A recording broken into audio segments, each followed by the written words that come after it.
Written by Tom Harper. The Belt and the Road Initiative (BRI) represents most recent engagement with the former Soviet Union, while China's involvement in the region has often been seen as a recent development. It is also the latest chapter of China's long history in Eurasia, stemming from the establishment of the Silk Roads in the early days of the Han Dynasty. This history has played a role in shaping China's perception of its international role, which China views as the country's return to great power status rather than its rise. While the project has often been interpreted as part of China's global quest for economic development, there are other dimensions that have been subject to less attention.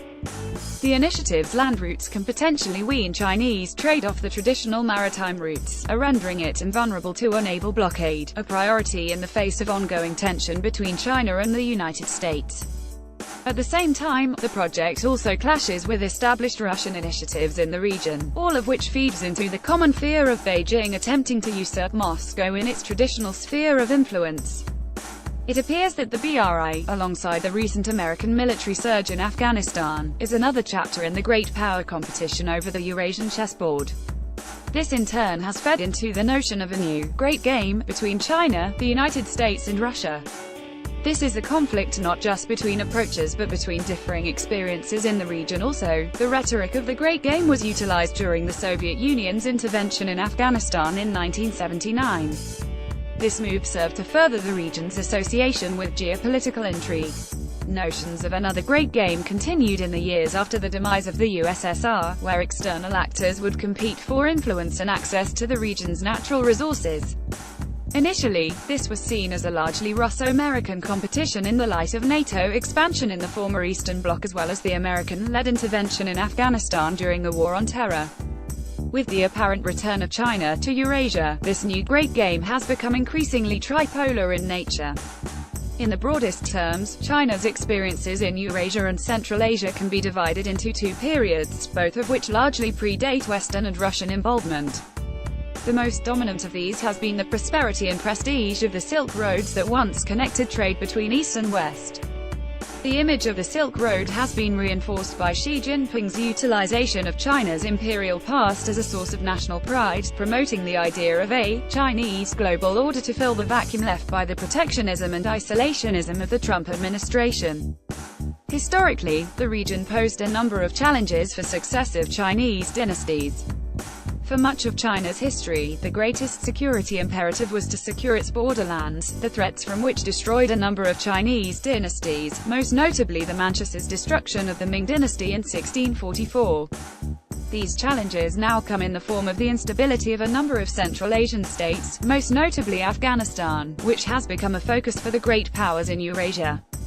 In this sense, China's involvement in Eurasia, symbolized by the BRI, follows a precedent established centuries ago. The policies of the United States in the region also appears to be in line with an established path. Alejandro Colas once asserted that Eastern empires, such as China, derived authority from cultural and bureaucratic sources while Western powers relied upon martial prowess.